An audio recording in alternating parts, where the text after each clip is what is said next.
This video was sponsored by Made In. There is one giant lie that recipe makers love, that it only takes a matter of minutes to caramelize onions. In reality, actually caramelizing onions, like turning them into sweet, complex, jammy deliciousness, involves basically chaining yourself to the stove for what feels like forever. Why does it take so long? And if you don't have that kind of time, do any of the quick hacks out there actually work?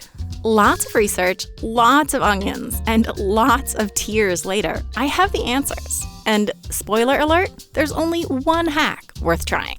This is Minute Food. Obviously, the first thing I had to do in my oniony quest was cook up a big batch of classic caramelized onions so I could bathe in their deliciousness. I mean, use them as a scientific benchmark.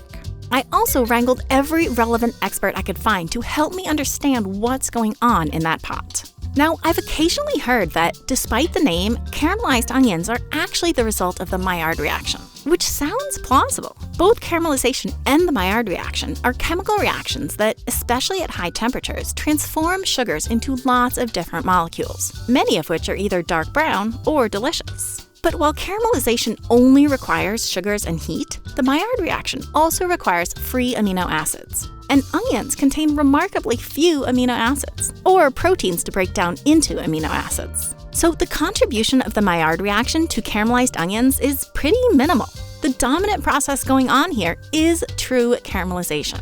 So here's a short and sweet primer on what exactly that involves. Once things get toasty enough, large sugars start breaking down into smaller ones, like sucrose into glucose and fructose, which, by the way, taste nearly twice as sweet as sucrose. Then, more time and more heat transform many of those small sugars into a ton of different products. Some are big molecules that, for complicated chemistry reasons, are dark brown.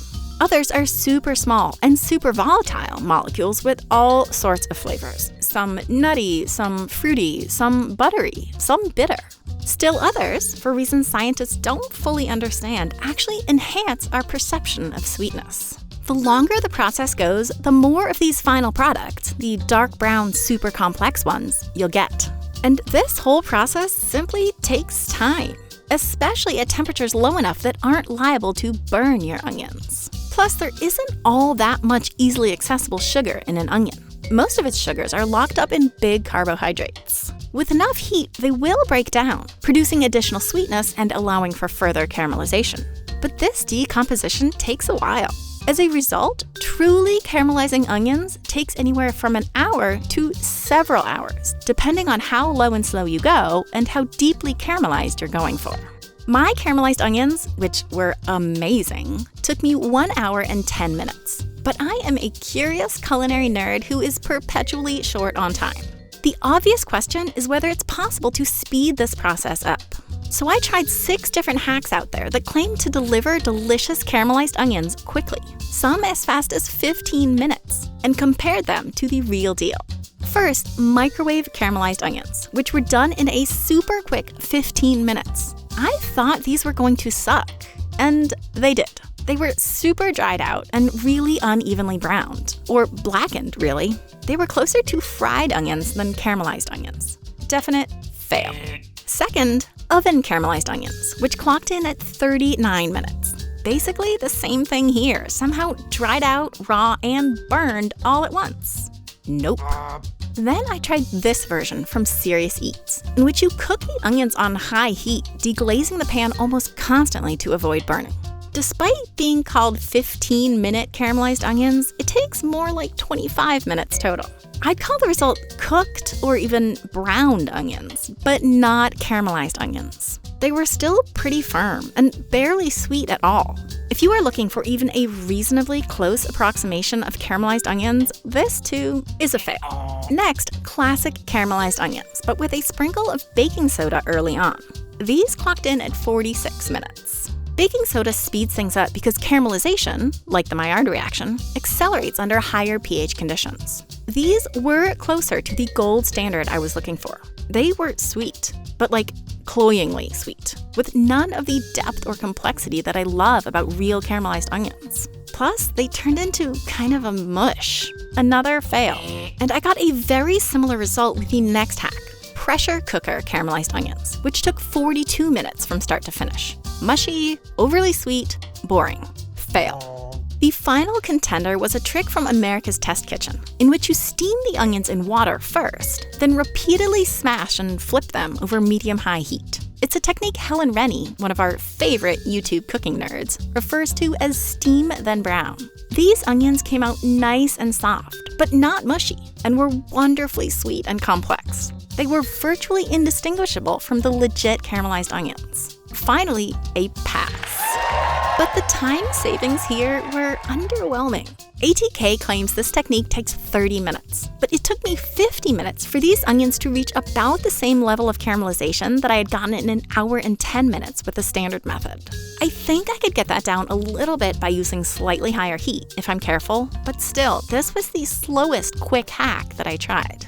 So I don't really think it is possible to significantly cut down the time it takes to caramelize onions and still have them be good caramelized onions. And Serious Eats, despite publishing some of these very hacks, seems to agree. They have added various post-publication notes and changes to all their quick caramelized onion recipes, basically unrecommending them in favor of the OG method. The scientific reason for this seems to be that caramelization is just a really delicate reaction. It's affected by basically every condition and parameter you can think of. Significantly speeding up the caramelization process requires significantly changing the conditions under which it happens, like doing it at higher temps, under pressure, using a dry cooking method, or increasing alkalinity, all of which change the eventual outcome. Only the ATK hack, the STB version, seemed to be able to escape this fate and produce properly caramelized onions on a somewhat shorter timescale. I think it's because, while the added steaming step does give you a head start on starting to break down sugars and larger carbohydrates, as well as softening the onions just enough to increase contact with the pan, you end up back at more or less the standard caramelization process, which simply takes time. I like this strategy, and I'm going to continue to use it, but I'm not sure I would call it quick. There is some good news though. Caramelized onions keep really well, either in the fridge or the freezer. So maybe there is another hack after all. When you take the time to make caramelized onions, either the classic way or the STB version, make a ton. Then, whenever you need some, you already have them on hand. That is the fastest path to caramelized onions that you will ever find. Okay, so if you're a fan of Minute Food, you know that I am really into pans, which might sound like a weird thing to be into, but having a great pan can make or break a meal.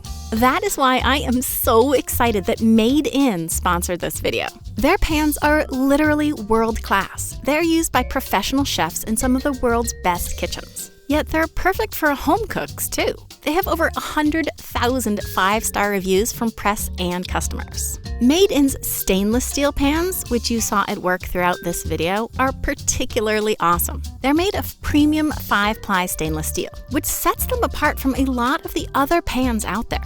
Basically, they heat more evenly and retain that heat better.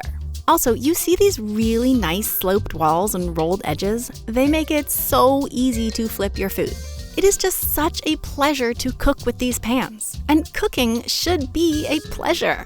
Check out the stainless collection and Made In's other cookware using the exclusive link in the description to save on your order. And remember, every time you buy, or even just look into the products we share with you, you are actually supporting Minute Food. So thanks to you and to Made In.